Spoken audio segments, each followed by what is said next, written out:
बहुत समय पहले इस्राएल देश में एक लड़का रहता था जिसका नाम दाविद था। वह एक गडेरिया था और अपने परिवार की भेड़ों की देखभाल करता था। दाविद अपने सभी भाइयों में सबसे छोटा था, लेकिन उसका दिल बहुत बड़ा और साहसी था। वह भगवान पर बहुत विश्वास करता था। उन दिनों इस्राएल की सेना का युद्ध पलिश्तियों से चल रहा था।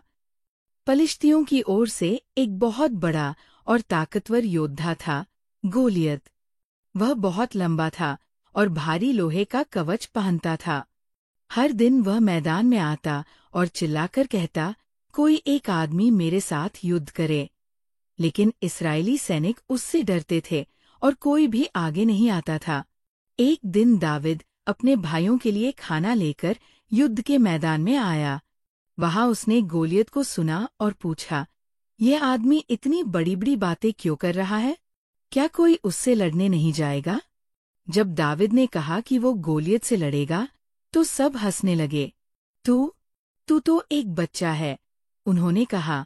लेकिन दाविद बोला, मैंने अपने भेड़ों को बचाने के लिए शेर और भालू से भी लड़ा है। भगवान ने मेरी मदद की थी और अब भी वही मेरी मदद करेंगे। राजा शाऊल को जब पता चला तो उसने दाविद को बुलाया और अपना कवच पहनने को कहा, लेकिन वह दाविद को बहुत बड़ा लग रहा था। दाविद बोला, मैं इसके बिना ही लड़ूंगा। मुझे सिर्फ मेरी गुलेल और 5 चिकने पत्थर चाहिए। दाविद नदी के किनारे गया, 5 चिकने पत्थर उठाए, अपनी गुलेल ली और गोलियत के सामने खड़ा हो गया। गोलियत ने दाविद को देखकर मजाक उड़ाया, क्या मैं कुत्ता हूँ जो तू लकड़ी लेकर मेरे पास आया है? लेकिन दाविद ने शांत होकर कहा, तू तलवार और भाले के साथ आता है, पर मैं परमेश्वर के नाम पर आता हूँ। आज सब जानेंगे कि असली ताकत भगवान में है। दाविद ने अपनी गुलेल घुमाई और एक पत्थर गोलियत की पेशानी पर मारा।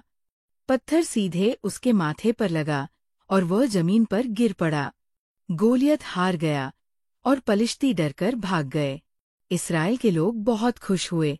दाविद एक नायक बन गया। बाद में वही दाविद एक महान राजा बना।